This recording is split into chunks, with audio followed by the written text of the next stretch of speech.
You're watching Gamescom Studio on IGN. Double Fine is the studio that gave us Psychonauts, Brutal Legend, and Broken Age, and this fall you can add Keeper to the list. Here to shed some light on this topic, I'm joined by CEO, game designer, and occasional and current beard haver, Tim Schafer. What's up, Tim? Hello from me and my beard. It's a good beard. Okay, so you're making a game about a lighthouse. This is not a protagonist I feel like we see a lot of. No, but you can sense that society is demanding it. Yeah. It's in the zeitgeist. I've seen like 3 lighthouse tattoos today. It's a cool building, you know? Everybody wants lighthouses. I want to know how this game sort of came to be. It's Lee Petty, longtime Double Fine designer, is behind this, and you've spoken about how, you know, this sort of inspiration came to him. He was like hiking during COVID. It's sort of, you know, a very surrealist, collaborative process of bringing it together. I want to know, what was the pitch process like for going, hey, we're making a game about a lighthouse? Like, when did that sort of come to a head there? It was a natural evolution as Lee was experimenting. He was very inspired by surrealist painters, and also their methods for making things is often kind of a strange mechanical creativity prompting. And he was doing that, messing around with Unreal and trying all these different types of settings, and the lighthouse just emerged out of that as if in a dream. That's cool. Yeah, it is very surrealist. He also was, we're talking about what he wanted to do next, and part of it was when he just joined the Xbox family, and we're like, what could we have never done before? What could we, now that we have the support and the creative freedom and don't have to go pitch a publisher on a game, what could we, and he's like, I want to get really weird. It's certainly really weird. I mean, it's bizarre because, like, surrealist art, you think it's kind of, you know, relegated to modern art museums, but Mario's surrealist. Like, yeah. It's got mushrooms and giant shoes and all sorts of stuff like that. I want to talk about the gameplay, though, because Double Fine always makes games that are visually unique. They're always eye-grabbing, but they're also mechanically, you know, interesting. They've got fun little novelties and weird ways to interact with them. What's the basic gameplay loop here? Well, it is an adventure game. It's got light adventure game puzzles. It's really about atmospheric, just being in this place and having what Lee calls a weird but chill experience. Yeah, much chill. Like himself. The lighthouse, when it comes to life, has a companion named Twig. There's a seabird that sits on this little hat.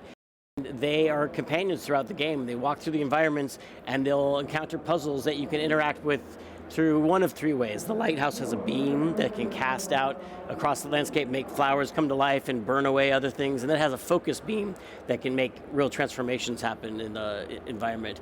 And then those might expose points in the world for the seabird Twig to land on, so you can send out your bird to land and maybe pull up a route or turn a lever or interact and solve puzzles that way. Cool. I mean, it's gorgeous. It's really impressive.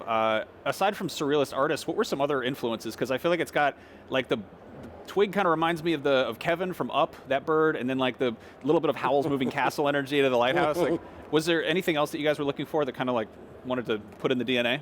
Yeah, I mean, there's a long list of the things that have gone into Lee's mind. Growing up with movies like The Dark Crystal and things that are like really unique and kind of creepy, but also not super crazy violent or anything like that. But, you know, Lee is also inspired by David Cronenberg films, David Lynch films, which have kind of a, you never know what's going to happen next, what bizarre imagery you're going to see, but also it's not random. There's a feeling that it's familiar, almost like a dream, and it makes sense in a way that it doesn't make sense. Does that make sense? It does make sense. I mean, I assume there is going to be something, there's going to be a story here. We're going to piece together what's happening, but it's nonverbal. There's no dialogue, correct? There's not a line of dialogue in the game. There's barely any HUD, just a few button prompts at the very beginning to get you going. The lighthouse is immediately drawn to this mountaintop that they see with this sort of a beacon up there that calls to the lighthouse and has this quest-like feel to get to the top of the mountaintop. And that's all sold through just the acting of Twig, the bird, and the lighthouse, which you can look at and it seems like it has a face, even though it's a lighthouse, you know? And the bird itself is very expressive. You always know what Twig is feeling. Now, Double Fine turned 25 this year, is that right? Yeah. That's wild. What do you think, aside from the sort of the support you've gotten from the larger Microsoft family, what do you think Keeper demonstrates that really shows how much Double Fine has grown as a studio? Well, it's obviously really gorgeous, but it's very technically advanced. You can see we're using Unreal 5, but also a lot of custom rendering techniques have been added on top of that to achieve the special visual style that Lee wanted to do. So it's come a long way to make even though it's not a long gameplay experience, this is, we estimate like 6 to 8 hours of gameplay. That sounds like 68. I meant 6. 6 to 8, okay. Correct. But it is within that time a very deep and high fidelity kind of AAA experience, you know? Nice. Did you do any real-world Lighthouse research? Where they're like, did you go out with cameras? And... Yeah, Lee and I lived for an entire year in a lighthouse alone, and I was wondering how long I could talk about that with keeping a straight face. I think I saw that movie. Yeah, you saw that movie? Yeah, they made a whole movie about it. I haven't seen it yet, but it got a little weird, very inspiring, you know. Couldn't do it without that experience. What are some other sort of creatures we're going to encounter in Keeper? There's a whole myriad of, really bizarre but cute but strange small creatures, but also very, very large creatures you interact with. And they're mostly pretty friendly, but there's also peril in the game, although there's no way for the player to die or fail. There's no like reset or violence in the game. You just like Lee says, a weird but chill experience that you move through and solve puzzles, but don't really combat anything. Okay, not a cozy game, but not quite a horror game, like somewhere. That is a strange thing about it, is that it's not like a hyper-violent shooter or anything like that, but it's also not like something that looks like it's for kids. You know what I mean? It's like it's got a certain weird but chill. Kids could play it though, yeah? Is it?